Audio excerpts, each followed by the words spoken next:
Deus começou sua história com uma família, vai terminar com família, em todos os meios foi com família. Então, nós não podemos menosprezar o assunto de família. E eu quero dizer família aqui, as pessoas que moram na sua casa. Se você mora só você e sua mãe, é uma família. Se é só você e sua esposa, é uma unidade familiar, é uma família. E é essa família.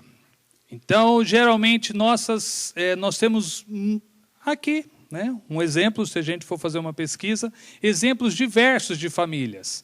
Então, tem pessoas que têm filhos com 2 ou 3 pessoas diferentes, mora com o pai, a mãe mora com outro, e nós temos N histórias. A sua família é essa hoje.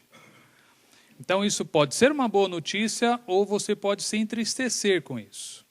Mas o assunto de família é essa família que você tem hoje. Então, no molde que ela está.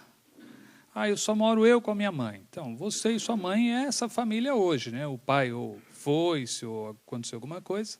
Então, você tem uma família. E aí, quando a gente começa a falar de família, tem muitas pessoas que falam, que pena, isso não cabe para mim, porque eu não tenho uma família. Você tem, você não está aqui?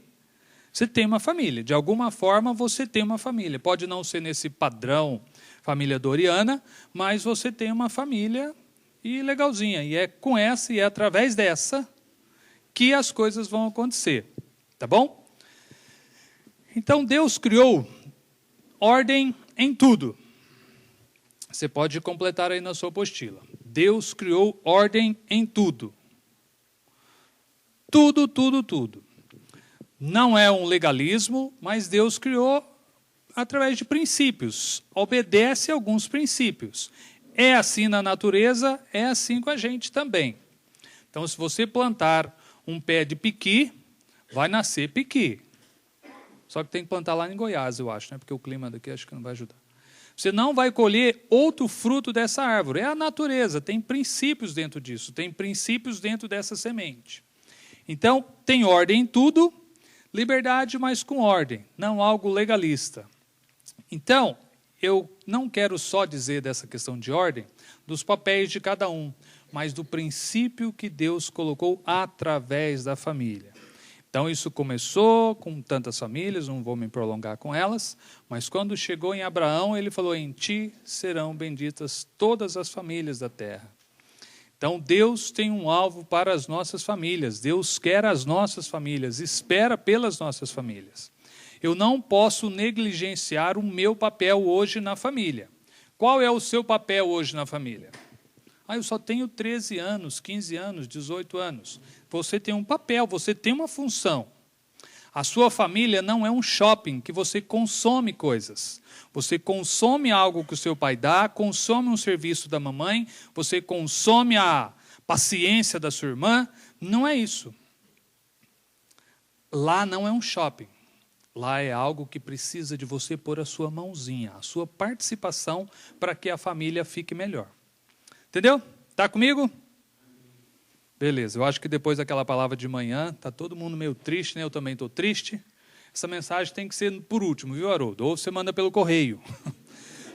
Deixa correr o CPPI, depois você manda a mensagem por correio. Você que veio no CPPI, ouça essa mensagem. Você não presta. Eu ouvi a mensagem, aí eu fui agora à tarde, né, ficar mais sossegado para pregar. Falei, eu não presto. Aí fica um pouco pior. Vamos lá. Dentro da família, nós temos 4 papéis distintos, que é o de marido, primeiro, viu? Primeiro é do marido. Depois é de esposa, depois de pais e depois de filhos. Então, vamos lá. Eu separei alguns versículos aí, eu não vou nem me deter a eles, depois você pode, aquilo que eu não ler ou pular, você pode ler na sua casa. Mas está lá, começa em Gênesis 2, 24. Por isso deixa o homem pai e mãe e se unem à sua mulher, tornando-se os dois uma só carne. A sua mulher é uma mulher só. O homem vai se ligar à mulher. Então, depois que ele for maduro, viu, Dorothy? Tem que ser maduro, vai se unir a uma única mulher, é uma relação monogâmica e heterossexual, e de fidelidade. Tá bom? Deus instituiu isso. E aí depois tem alguns outros conselhos para os homens, principalmente em Efésios. E esse conselho se resume em: marido, ame a sua esposa. Se resume, eu estou resumindo demais, né? Mas é como a sua própria carne, assim como Cristo amou, tal. A esposa tem essa necessidade de se sentir amada. Querida, se você quer se casar para ter uma boa vida e não dar a boa vida para sua esposa, vai ter problema, porque ela quer se sentir amada, quer namorar, quer um monte de coisas. E você, como marido, vai ter que ofertar essas coisas para sua esposa, esse carinho e esse sentimento de ser amada, tá bom? Esposa, quais são os papéis da esposa? Então, tem alguns aí, né? Mas principalmente, está em Efésios também aí que eu coloquei, 5:33, a esposa respeite o seu marido. É um versículo. E o outro, tradicionalzão nosso, que a esposa seja... Nossa, esses homens são muito fracos. Mas é isso mesmo, que a esposa seja submissa. Então nós temos hoje várias definições de submissão e palavras para deixar isso mais encantável ou mais fácil de engolir. Mas a palavra sub é de sub mesmo. No banco tem, eu não sei se hoje tem mais, né? Porque hoje no banco todo mundo é gerente, mas antes tinha o gerente e tinha o subgerente. Então o subgerente, ele não está trabalhando contra o banco, contra o gerente, ele é o subgerente. Tem o gerente, na ausência do gerente é o subgerente que assume, como se fosse o vice-presidente. Então, submissão. Às vezes, nossa, mas será que é? Será que... Vai orar e Deus vai tocar no seu coraçãozinho, tá bom? Mas eu queria me deter melhor aqui para a parte das esposas, nesse versículo de Provérbios 14:1, que diz: a mulher sábia edifica a sua casa, mas a insensata com as próprias mãos a derruba. É a mulher incrível Hulk. Com as próprias mãos ela derruba a casa. Vai ser forte lá na China. Que poder que tem essa mulher de derrubar uma casa. Por N motivos. Então eu só queria falar dois, que eu presenciei, vivenciei algumas coisas de pessoas próximas. Primeiro, como que ela pode derrubar? Não promovendo uma unidade familiar. De que forma? Falando mal de um filho para o outro filho. Então os filhos já estão grandes, já estão casados, e aí a mãe fica falando mal dos filhos, de um para o outro e do outro para um. Às vezes ela pode errar, né, e falar do um para um mesmo, aí ela, opa. Às vezes você está fofocando no Skype, né, você digita para a pessoa errada, fala, nossa, mas ele é um chato. Hã? Não, desculpa. Você está xingando a pessoa e não está nem percebendo. Então você pode, você mãe, mulher, esposa, derrubar o seu lar. Isso é a minha definição, viu gente? Quais as maneiras? Primeiro, não promovendo essa unidade familiar. E segundo, ocupando um lugar, uma posição inexistente, que é a posição de intermediadora entre o pai, homem, e os filhos. Não existe essa função. Na Bíblia não existe essa função de que a mãe é intermediadora. O pai precisa ter o canal livre com os filhos, de comunicação, de abrir sentimentos, de abrir o coração, de tudo. Então não existe esse papel de intermediadora. Eu vou casar e aí eu vou... Não tem. Não tem. Entre o filho e o pai, não tem essa posição de intermediador. Gravou? Quer casar assim mesmo? Graças a Deus que quer, né? Ninguém quis, mas eu acho que vocês querem, sim.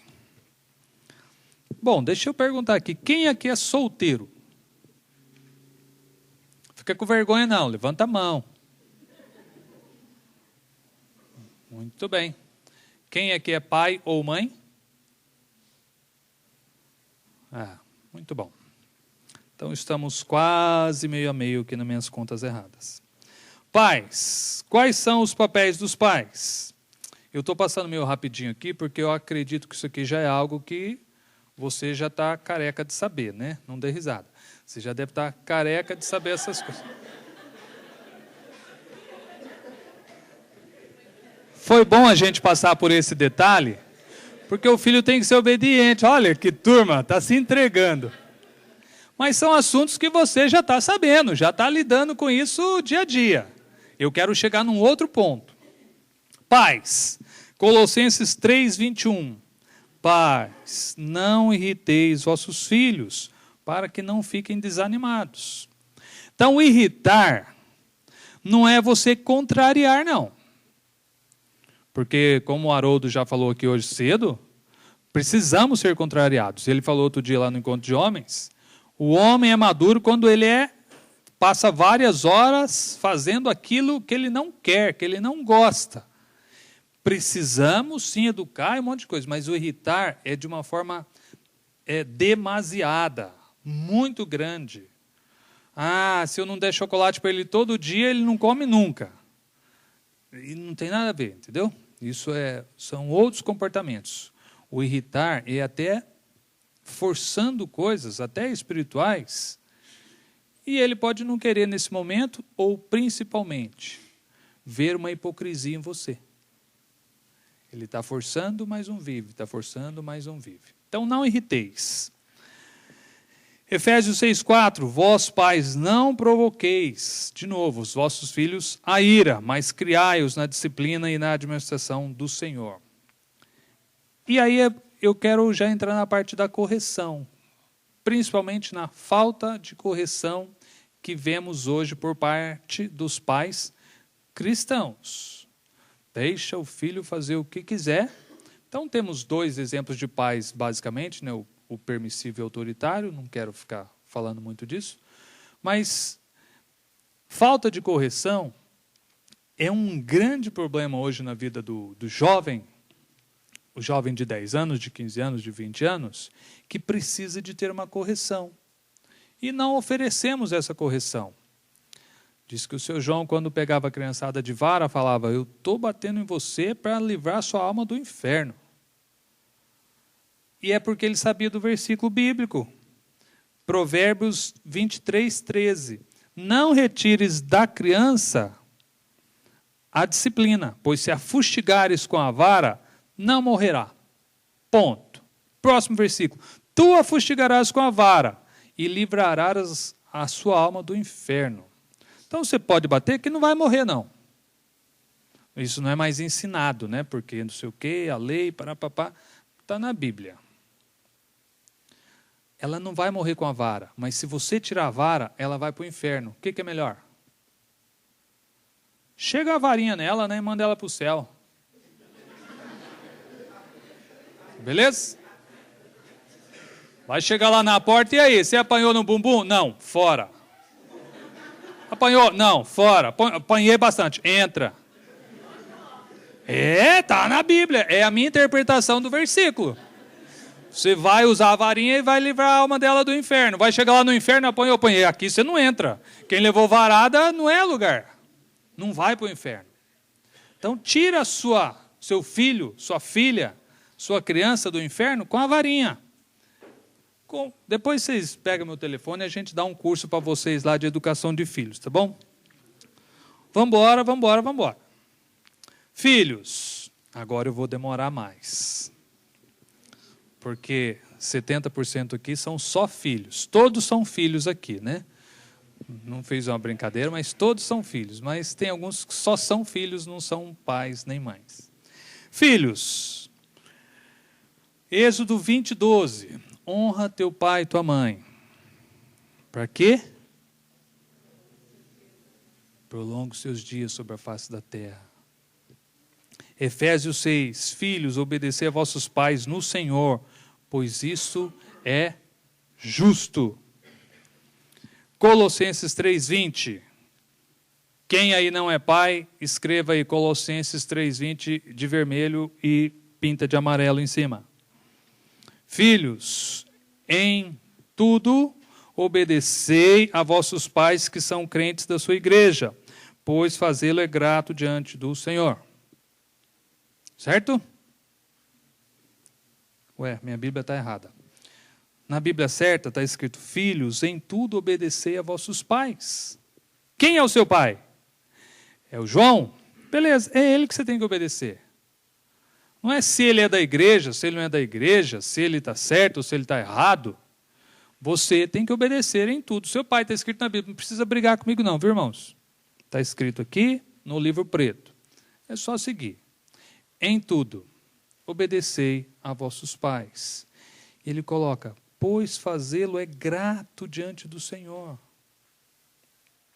Pai, você que é pai, uma grande forma de você ensinar desobediência para o seu filho é não exigir o cumprimento da sua ordem. Aí toma banho agora que a gente vai para a igreja. Ou vai passear, ou vai para qualquer lugar. Vai tomar banho. Ah, tá. Daqui 10 minutos, vai tomar banho. Meia hora, vai tomar banho. Pode desobedecer. Você está ensinando desobediência. Se você não exige o cumprimento do que você está dizendo, você está sendo cúmplice no erro dele. Dizem que se o filho desobedecer uma vez, ele está em pecado. Se desobedecer a segunda, o pai está em pecado. Então, tem que exigir. Quando o filhinho nascer, tem que exigir a obediência do pai. E da mamãe também. Honrar. O que significa honrar? Eu fui lá colar no dicionário. Conferir honras, dar merecimento, cobrir de honras, dignificar, enobrecer, estimar, respeitar, acatar, venerar. Não desmerecer. Isso é honrar. Você que é filho, qual é a sua contribuição hoje para que a sua família seja diferente? Porque se a gente for bater um papo, todo mundo reclama um pouco das famílias, né? Menos os meus filhos. São proibidos de reclamar.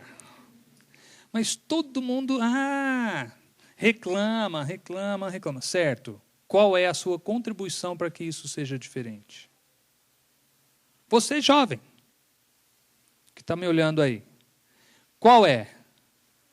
Nós temos que sair daqui hoje, depois dessa nossa conversa, com algo prático na mente e no coração. Falar: eu vou sair daqui e farei isso na minha casa.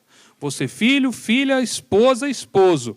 O que você vai fazer diferente? A não ser que a sua família seja doriana mesmo, uma família perfeita. Se não for, precisamos tomar atitudes práticas. Essas aulas das 4h30 da tarde são todas coisas práticas.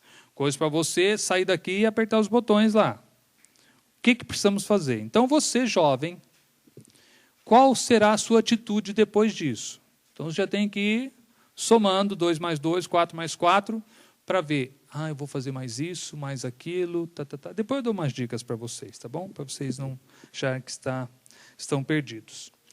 Perguntas até aqui sobre os papéis? 5 segundos para a pergunta, acabou o tempo. Então, vamos lá. Família e o mover profético. Esse papéis é só para a gente lembrar um pouco, né, que na Bíblia cita, fala e ordena os papéis de cada um. Qual é o problema disso? O problema disso é que eu pego a Bíblia e abro sempre lá para minha esposa, na parte dela. Está aqui, Entendeu? Abro para os meus filhos, daqui uns dias eles vão abrir para mim também, né? A parte do pai é essa. Então vira uma guerra. Eu uso a Bíblia, que está falando comigo, para condenar a atitude do próximo. Tem um vídeo na internet do Paul Washer, que eu gosto de indicá-lo, que eu esqueci o título da mensagem de novo, mas é alguma coisa, o marido... Você lembra, Miranda? Eu te passei por e-mail. O marido, alguma coisa, mas ele detona tão fortemente essa ideia do marido usar a Bíblia para exigir que a esposa seja do jeito que a Bíblia quer. Logo, ele já não é o marido do jeito que a Bíblia quer. Entendeu? Se está nesse ponto dele pegar a Bíblia para exigir da esposa, tem algo já errado. Então, o papel aqui é seu. Qual o seu papel? Não o meu. O seu. Eu quero saber do seu papel. O seu é de filho? É. Então, tem que fazer isso, isso. Ok. É esposa? Isso, isso, isso. Tá bom? Então, não use a Bíblia para condenar o outro. Use a Bíblia para corrigir a sua rota. Mudamos de página. Página 80 da sua apostila. Família e o mover profético. Bem, então chegamos onde eu quero me deter mais na nossa conversa. Hoje, nós temos aqui uma geração viva. Estamos vivos. Gente de 8 anos de idade, eu estava ali fora, eu ouvi alguém falando de um garoto de 9 anos que foi batizado com o Espírito Santo, uma conversa alheia, e eu ouvi. Não ouvi o resto, só isso. Aí temos gente de 13 anos, de 30, de 50, de 90, de 100. Somos uma geração. Estamos adotando um sistema mundano de passar a responsabilidade para os mais novos e ficamos só nos conselhos, só nos bedelhos. Ah, isso está certo, isso está errado. Não existe isso. E existe também o lado dos mais jovens de falarem, já está ultrapassado, já foi, bananeira que já deu cacho. Você olha para um idoso e fala, já era, já foi, já deu o que tinha que dar, está ultrapassado. Joel 2:28 acaba com essa nossa conversa. O que está escrito aí, Joel 2:28? E eu vou ler para vocês só a partezinha que me interessa aqui. Ó. Vossos filhos e vossas filhas profetizarão. Vossos velhos sonharão. Nós não damos mais a oportunidade, a chance de um idoso sonhar. Outro dia eu estava conversando com um senhor aqui, ele falou que abraçou um grande missionário, que já estava próximo de morrer, com 85 anos, ele abraçou e falou, meu sonho é evangelizar a África. Com 85 anos. Sonhando, tendo algo dentro do coração dele. E o que acontece aqui na nossa igreja? A gente poda. Oh, já foi. Sua vez já passou. Passou nada, está vivo, é a vez dele. Sua e dele. Onde eu quero chegar? Eu estou muito acusativo, né? Desculpe. Mas eu quero chegar numa ideia de que nós que estamos vivos hoje, com faixas etárias diferentes, receberemos o mover do Espírito Santo. Não é uma geração nova ou uma geração velha, somos nós. Nós da nossa idade. Quantos anos você tem? Então, você mesmo que está aqui dentro. Vossos filhos, os velhos, as filhas, todo mundo. Joel 2:28 é para todos, não é para um grupo de faixa etária. Quem tem entre 15 e 25 anos vai receber o Espírito Santo e vai sair detonando pelo mundo. Não está escrito. Muito pelo contrário. Então, precisamos redescobrir uma forma de caminharmos juntos, os novos e os mais sábios. Os novos e os mais sábios. Por isso que lá em Provérbios fala, diante das cãs, se levantarás e honrarás. A Giovana estava falando que lá na África, a pessoa que tem cabelo branco é super respeitada. O que ela fala, todo mundo ouve. Já errou muito, já acertou muito, está de cabelo branco, sabe muito mais do que a gente. Já caminhou mais, é digna de honra, digna de respeito. E no meio cristão nós estamos fazendo igual nas multinacionais. Multinacional, existe aposentadoria obrigatória. 65 anos você sai do cargo. O cara é dono da empresa, mas criou-se um estatuto lá atrás que ele vai ter que sair da empresa. Beleza. E eu até acho legal isso mesmo, e deixa para os meninos correrem aí, trabalhar e tal. Mas isso é lá na empresa. Na nossa casa é diferente. Na nossa igreja deve ser diferente. Tanto os jovens quanto os velhos recebem o Espírito Santo. E o Espírito é o mesmo. Tanto no mais jovem quanto no mais adulto. Ok? Então, cuidado, para a gente não anular um ao outro. Ah, ele já foi, já passou. Ah, ele é muito baderneiro, isso aí não funciona, eu nunca vi isso antes na vida. Podemos entrar num acordo? Difícil. Mas numa unidade de espírito? Podemos. Podemos, porque é o mesmo Espírito que fala com o Pai, fala com o Filho. É o mesmo Espírito que fala com o idoso, que fala com o mais sábio, fala com o mais jovem. Beleza? Eu quero abrir em Malaquias, o texto que o Christopher tem falado, Malaquias 4.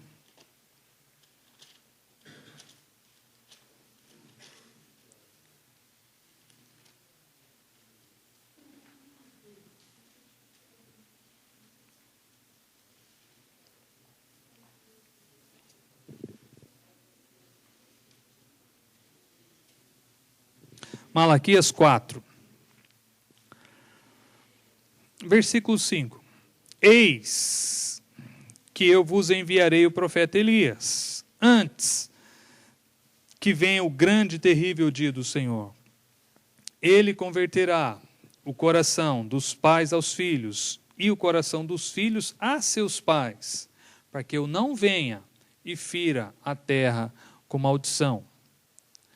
Esse é simplesmente o último versículo do Novo Testamento. Estão acordados? Esse é o último versículo do Velho Testamento, falando de converter o coração do pai aos seus filhos e dos seus filhos a seus pais. Está falando de família, está falando de envolvimento familiar, de um se voltar para o outro. E o versículo anterior, que eu não li, que é o 4, lembrai-vos da lei de Moisés, meu servo, a qual lhe prescrevi em Horebe, para todo o Israel, a saber, estatutos e juízos. Então, logo antes dele falar do Elias, ele falou, lembrai-vos da lei de Moisés. E qual é essa lei de Moisés? Vamos lá. Deuteronômio 6, principalmente. Eu vou ler a partir do versículo 1 mesmo. Deuteronômio 6. O fim da lei é a obediência. É o título. Estes, pois, são os mandamentos, os estatutos e os juízos que mandou o Senhor teu Deus, se te ensinassem para que os cumprissem na terra que passas para a possuir. 2. Para que temas ao Senhor teu Deus e guardes todos os seus estatutos e mandamentos que eu te ordeno, tu, teu filho e o filho do teu filho, todos os dias da tua vida, e que teus dias sejam prolongados. Ouve, pois, ó Israel, e atenta em os cumprires, para que bem te suceda e muito te multipliques na terra, que mana leite e mel, como te disse o Senhor, Deus de teus pais. Ouve, ó Israel, o Senhor nosso Deus é o único Senhor. Amarás, pois, o Senhor teu Deus de todo o teu coração, de toda a tua alma e de toda a tua força. Estas palavras que hoje te ordeno estarão no teu coração. Tu as inculcarás a teus filhos, e delas falarás. Quando? Assentado em casa, andando pelo caminho, ao deitar-te, ao levantar-te. Também as atarás como sinal na tua mão, e te serão por frontal entre os olhos. E as escreverás nos umbrais da tua casa e nas tuas portas. Por muitos anos eu peguei esses versículos finais que eu li, principalmente 6, 7 e 8, 7, 8 e 9, que eu e minha esposa nós estamos ainda trabalhando com cursos voltados para a família, mas especificamente cursos de educação de filhos. E esse versículo, tu as inculcarás, andando pelo caminho, ao sentar, ao levantar, ao deitar. E a gente ficava amassando esse versículo. E recentemente, eu fiquei mais e fui buscar. A partir do versículo 4. Ouve, ó Israel, o Senhor nosso Deus é o único Senhor. Esse versículo 4, boa parte de tudo que a gente está ouvindo aqui é para chegar nesse detalhe, né? Acho que o Christopher vai centralizar melhor isso de que O Senhor é o único Senhor.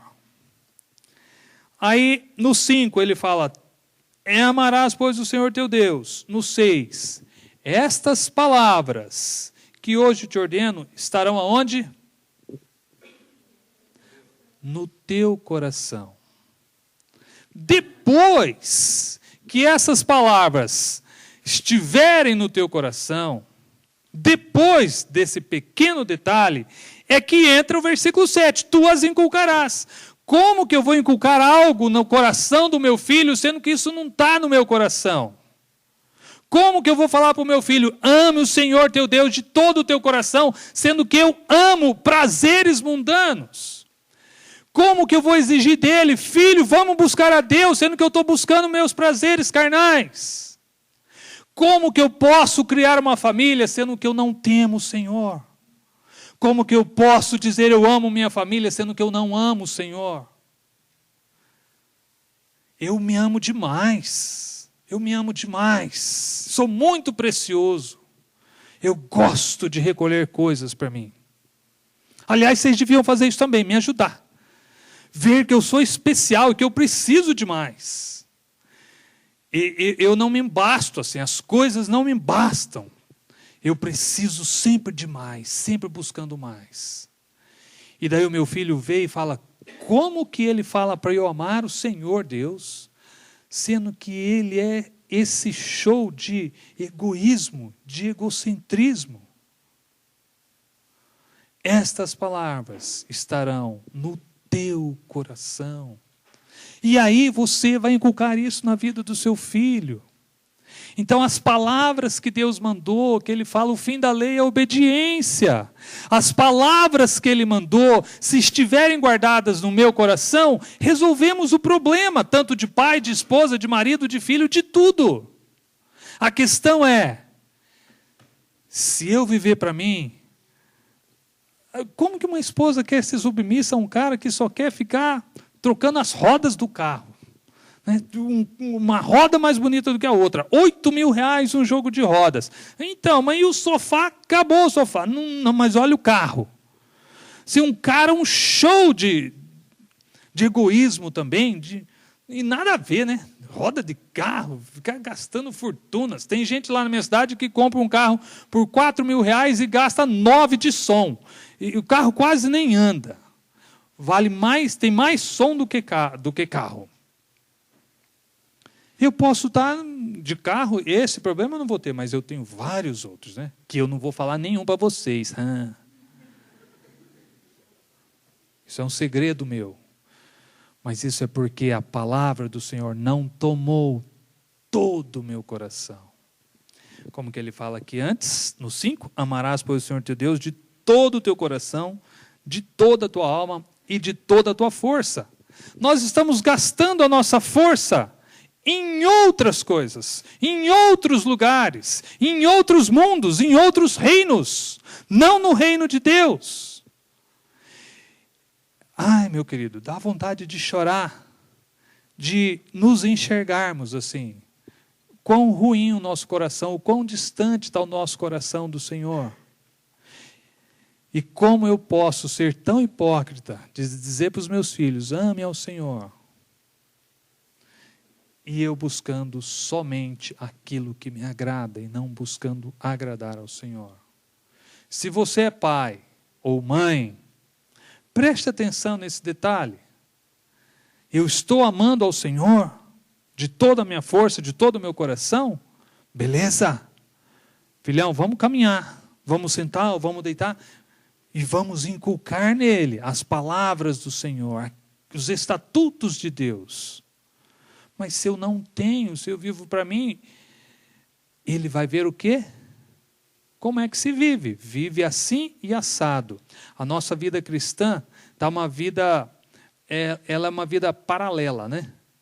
Nós temos uma vida de acordar, trabalhar e buscar essa promoção que nunca sai, porque o chefe nunca vê que eu sou melhor do que os outros, e o doutorado que nunca sai, e essas coisas. E então eu tenho essa vida. Mas uma vez por ano eu pego uma semana e eu vou passear num resort. Essa é a minha vida. Aí, paralelo a isso, eu leio a Bíblia de vez em quando, cumpro os compromissos religiosos de ir na igreja, essas coisas, é uma vida paralela, à margem, está fora daquilo que eu estou gastando a minha força.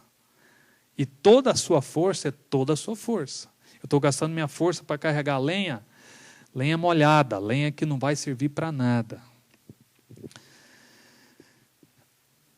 Vamos lá.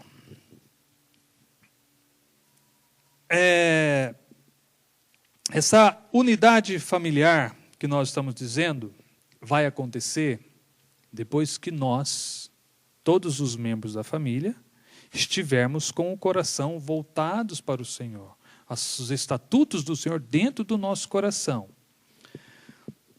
Então eu queria perguntar uma coisa para você.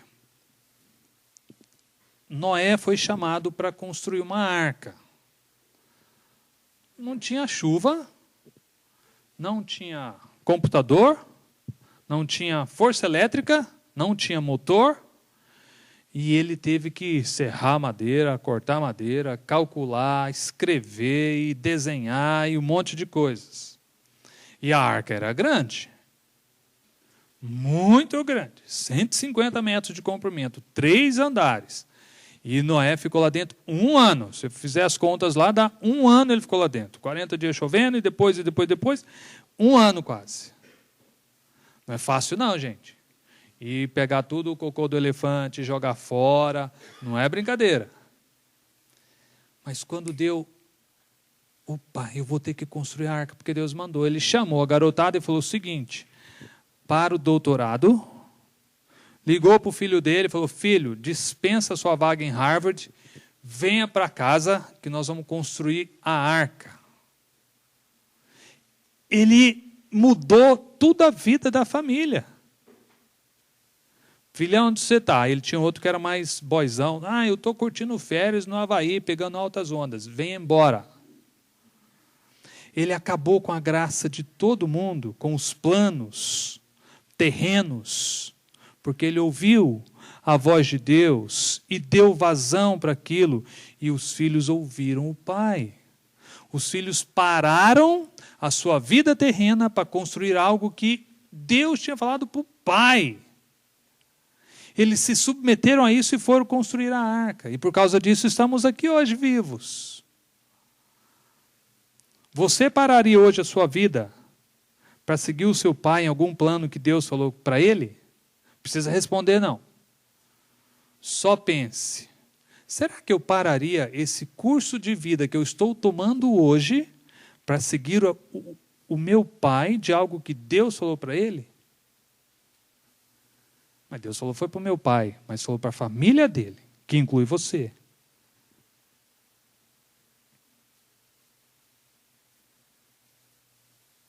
Se você fosse Noé, você pararia os seus negócios e comprar ovelha e vender ovelha para construir uma arca de um dilúvio que vai chegar? É bem difícil. Então hoje nós não vamos mais ter que construir a arca, né? Já tem o sinal no céu, beleza. Arca, mas de repente pode ser uma nave espacial. Eu inventei isso outro dia. Semana passada eu estava falando lá numa igreja, eu falei, de repente a gente tem que fazer uma nave espacial, algo com uma densidade muito leve, assim, que está vindo um tufão e vai sugar o planeta e vai jogar o planeta no buraco negro. E aí Deus fala, então, vai ter que construir uma nave espacial com hélices gigantes e tal, e tem todo o modelo lá. Você pararia? Difícil. Seu filho iria com você? Pior ainda. Mas a questão é que algumas pessoas, que nós temos exemplos, deram ouvidos para aquilo que Deus queria, independente da vida que seguia. Qualquer um da Bíblia que você pegar, for ler, ele se desprendeu de si mesmo, daquilo que estava fazendo naquele momento, para seguir aquilo que Deus... Não vai ter outro caminho, viu, gente? Se você entregou a vida para Jesus, ou levantou a mão, não levantou a mão, qualquer forma que for, não sei se te explicaram lá atrás, mas você vai ter que entregar tudo. Só tudo, tá bom? Ele não pede mais nada do que tudo. Então você entregou tudo, beleza. Aí começa a conversa. Vai, vende o que tem e me segue. A conversa é essa, vai lá, tudo e volta. Te falaram isso quando se converteu? Se não, bem-vindo ao clube. Vai apertar. Se você estava aqui hoje, ouviu as 2 mensagens de manhã, vai apertar. E você vai ter que entregar tudo. Noé diz lá em Gênesis que a maldade, naquela época, a maldade estava se multiplicando e a família de Noé foi chamada. Eu preciso esforçar para que a minha família seja chamada, para que a minha família atraia o coração do Senhor. Eu vi um vídeo outro dia na casa do Miranda, que eu fiquei um pouco impressionado com a cena.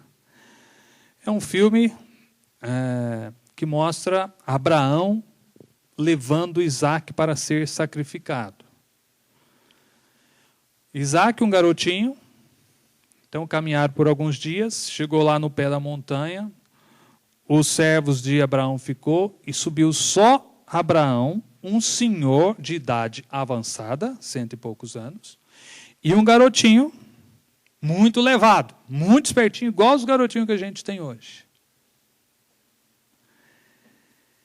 E no filme mostra que quando Abraão foi amarrar as mãos do garoto, o garoto correu.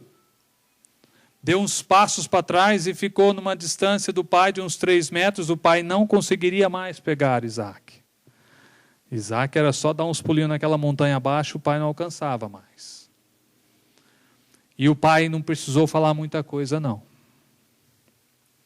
Isaac entendia que nada ocuparia o coração daquele pai, nada mais do que o Senhor, nada mais do que Jeová pediu. E Isaac volta caminhando em direção ao pai, com as mãozinhas atadas. A Bíblia não fala exatamente isso, mas eu acredito que Isaac se deixou levar. Ele podia correr. Eu acho que ele, tá bom, pai. Faça o que Deus te mandou fazer. E Abraão pegou Isaac e deitou sobre a lenha. E iria sacrificar o garoto. E a gente conhece a história que Deus não deixou sacrificar. E aquilo foi para injetar fé no coração de Abraão, porque Deus já sabia da decisão de Abraão. Mas foi para injetar fé no coração de Abraão? Foi. Mas quem mais teve fé? Muito mais ainda. O próprio Isaac. Imagine Isaac crescendo com o papai Abraão. Você acha que em algum momento da vida deles, Abraão teve que ficar raiando com Isaac, dando lição de moral, ou falando, Deus vai te castigar, Deus vai fazer, ou Deus isso, Deus aquilo, me obedece. Não, porque Isaac sabia que Abraão amava Deus, mais do que ovelhas, mais do que o próprio filho. Isaac teve problemas? Isaac teve problema? Teve problema de autoestima? Teve problema de não ser amado, de não agradar o pai, de não ser aceito? Qual o problema que Isaac teve? Nenhum problema. Nenhum problema. Abraão não teve que pegar Isaac e levar para psicólogo, não. Falar, cura esse menino, porque esse menino, os outros colegas ficam tirando sarro dele, que o pai dele queria matar, queria enforcar ele, queria cortar o pescoço dele. Nenhum problema. Porque o problema está lá atrás, em Deuteronômio, no caso de Abraão lá na frente, né? Mas falando de amarás o Senhor teu Deus de todo o teu coração, de toda a tua força, de toda a tua alma. Então Isaac não tinha esse problema. Será, meu pai? Será isso? Não tinha nada de será. Ele tinha maior orgulho. No joguinho de futebol lá, Isaac falava, meu pai ama a Deus, meu pai é um homem de Deus, meu pai topa com Deus, meu pai topa tudo que Deus mandar. Se Deus mandar tacar fogo em tudo, embora sem nada, Deus vai fazer. Deus mandou ele me matar e ele foi matar. Imaginem queimar essas ovelhas aí, queimar todas essas tendas, embora sem nada. Ele vai. Então a nossa diferença de criar família é porque nós só olhamos para nós e não nem para Deus, quanto mais para o próximo. Isaac não teve esses problemas, essas dificuldades. Porque ele tinha um pai que amava a Deus. Eu amo a Deus, porque o meu pai ama a Deus. E assim foi de geração em geração. Um homem disposto nas mãos do Senhor, que não se amava, amava a Deus. Ô irmão, se fosse eu ali no lugar de Abraão, vai lá sacrificar, eu já tinha amarrado já. Tá, sai de fasto, Satanás, porque Deus falou, eu vou te dar uma geração. E vem, nasce Isaac milagrosamente, depois fala, sacrifica. Como que eu vou sacrificar, Deus? O Senhor me deu. Não veio da rua, não veio de outro lugar, veio do Senhor. A minha esposa já não tinha mais condições, nasceu dela, isso veio de Deus. E Deus falou, sacrifica. E Abraão não ficou pestanejando, não ficou duvidando, ele levou. Mas eu quero focar mais em Isaac, sabe? Que Abraão, cumprindo aquilo que Deus mandou, não traumatizou o garoto Isaac. Você jovem, aguenta o que o seu pai está falando. É um homem de Deus, é uma mulher de Deus, e é uma ordem de Deus. É para vender embora? É para parar a faculdade de fazer isso? Vamos fazer porque Deus falou com meu pai. E Deus vai falar com você também. E isso vai injetando fé, porque nós criamos as pessoas, a nossa família, buscando benefícios terrenos e pensando que a vida é só essa, sendo que Jesus está para voltar e Jesus busca pessoas. Busca pessoas e tem uma vida fora dessa nossa vida, mas nós não estamos acostumados com isso, nem pensando nisso. A Elisa falou outro dia, né, do filme Crônicas de Nárnia, né? Tão habituados com o cinza, com aquela vida ali, que nem lembravam que tinha uma vida lá fora, um verde lá fora. José, quando estava para morrer, falou, eu estou morrendo. Deus há de visitá-los. E quando Deus visitar e tirar vocês dessa terra, e levar para a terra que Ele prometeu, peguem os meus ossos, não deixa nada meu aqui, leve, até meus ossos leve embora, porque eu quero estar aonde o Senhor vai visitar vocês. É lá naquele outro lugar. Então eu tenho que pensar numa outra vida, não nessa vida de hoje, não nesses benefícios terrenos, não nessa vida prazerosa, mas ter uma vida depois. Mas eu não enxergo, estamos todo mundo brincando de cobra cega, é só aquilo que está aqui, só aquilo que a gente pega, eu não enxergo uma vida além. E aí Deus não encontra espaço no meu coração. E eu fico um cristão meia boca, fico um pai mais ou menos, uma família desestruturada, porque falta centralidade de Deus no nosso coração. Dê espaço para Jesus no seu coração, que a sua família vai ser uma casa de bênção. É no seu coração. Depois vem os nossos papéis. Até quando? Da vida de Elias, quando Elias chama lá os profetas, ele fala, até quando cocheareis entre dois pensamentos? Até quando nós vamos ficar, eu sou crente, mas eu sou de cá, eu sou de lá e sou de cá? Até quando esse espaço de outros deuses vão ter lugar no nosso coração? Até quando, gente? Isso está nos perturbando, não é só vocês não, a mim também, viu? Eu tenho vários deusezinhos, coisas que nos seguram, que não nos deixam aumentar a nossa velocidade, não deixa mudar de marcha, não deixa sumir daqui. Josué, escolhei hoje a quem seguir. Quem que vocês vão seguir? Quem que vocês vão seguir? Essas coisas? Ou o Deus verdadeiro? O único Deus? Jovens, vocês vão querer o que para a vida de vocês? Deus ou todas as outras coisas? Pode escolher. Pode escolher. A decisão é muito séria. É muito séria.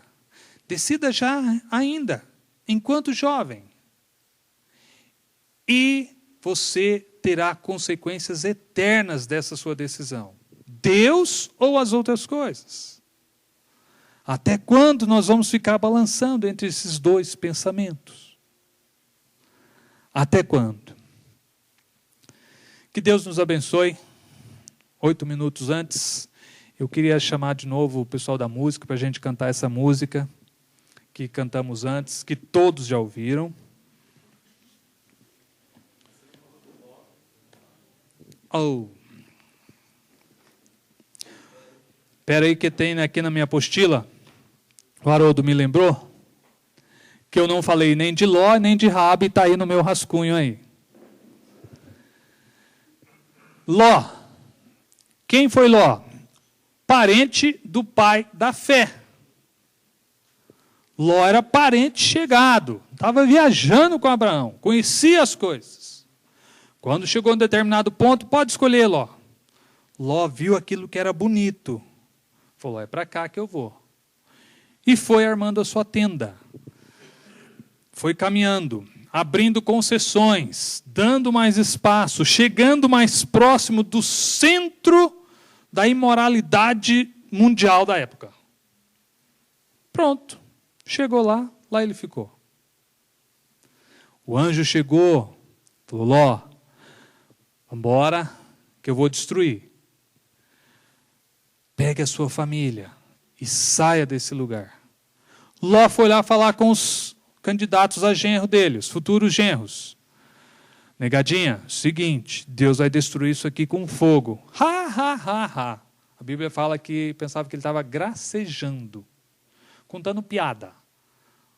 Ah, Ló, você está de piada. Tem uma piada também muito boa que eu ouvi ontem. Você quer ouvir? Aí eles começaram a falar piada também para Ló, porque não deram crédito à voz de Ló. Aquilo não foi importante. Tá bom. Na madrugada seguinte, ele já perdeu a esposa, virou estátua, e ele seguiu viagem com as suas 2 filhas. Os genros não quis acompanhá-lo. No caminho, as 2 filhas tiveram um raciocínio muito sodomita, é a palavra certa? Muito mundano. Vamos embriagar nosso pai e vamos dar. E é o que a minha força de entender o raciocínio delas, né? Talvez Deus usou isso lá acho que não usou não, né? Porque eles se deram mal também. Mas elas tiveram um raciocínio completamente mundano, completamente de quem vivia em Sodoma e Gomorra. Não é que elas só viviam lá em Sodoma e Gomorra. Sodoma e Gomorra estava dentro do coração delas. Para ter um raciocínio desse, de ter relação sexual com o pai, é o ápice da imoralidade. Raabe, a diferença. Raabe, quem foi Raabe? Profissão dela? Prostituta. Raabe era uma prostituta. Acolheu os espias. E ela já tinha ouvido falar que o Senhor era poderoso. E ela já abriu as cartas com ele. Eu já estou sabendo que Deus vai entregar tudo isso para vocês. Bateu um papo com eles lá, eles falaram para ela o seguinte: olha, nós vamos vir destruir esse lugar. Mas na sua casa, se tiver um sinalzinho lá, toda a sua família que estiver aqui dentro não será destruída, será preservada. Raabe, uma prostituta. Ela salvou a família ou não? Salvou. Agora imagina a prostituta indo para o pai dela falar: pai, seguinte, os caras vão vir aí, vão derrubar tudo. Eu estava pensando essa semana, nessa conversinha que Raabe teve com os familiares dela, ela correu um grande risco. Porque ela falou: pai, para os irmãos, para os cunhados, os carinhas vão vir aí e vão detonar tudo. Mas quem estiver aqui dentro de casa vai sobreviver. Como é que você sabe? Eu acolhi eles. Você acolheu o inimigo? Tchá, cortava o pescoço dela na hora. Assim. Ela correu um grande risco para salvar a vida de alguém, de perder a própria vida. Mas ela teve um encontro com pessoas de Deus e conseguiu salvar toda a sua família. Abre o parênteses, nota do tradutor. Acho que até uns vizinhos lá que ela gostava, ela botou no meio também, né? A gente estava estudando a Bíblia em casa outro dia, o meu caçula falou: e se ela colocou alguém que não era parente? Eu falei: estava dentro da casa, estava valendo. Então ela salvou quem ela quis. Quem deu ouvido à prostituta que ouviu de Deus, vou colocar entre aspas, né? Ela ouviu de Deus, a prostituta salvou pessoas. o parente do pai da fé perdeu todas as pessoas. Então, se você tem a carteirinha de membro ou não tem a carteirinha de membro, não interessa. Se você é assim ou assado, não interessa. É o seu coraçãozinho que manda. É o seu coraçãozinho que manda. Por que que Davi, um cara que mandou assassinar alguém para adulterar com a esposa desse cidadão, foi achado um homem segundo o coração de Deus, sendo que Saul não fez nem metade dessas coisas erradas e não foi?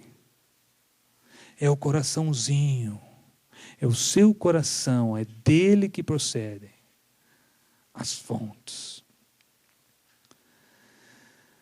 Ouça o Senhor, fale com o Senhor e influencie pessoas positivamente para um lugar seguro, para um lugar onde o Senhor vai encontrar conosco.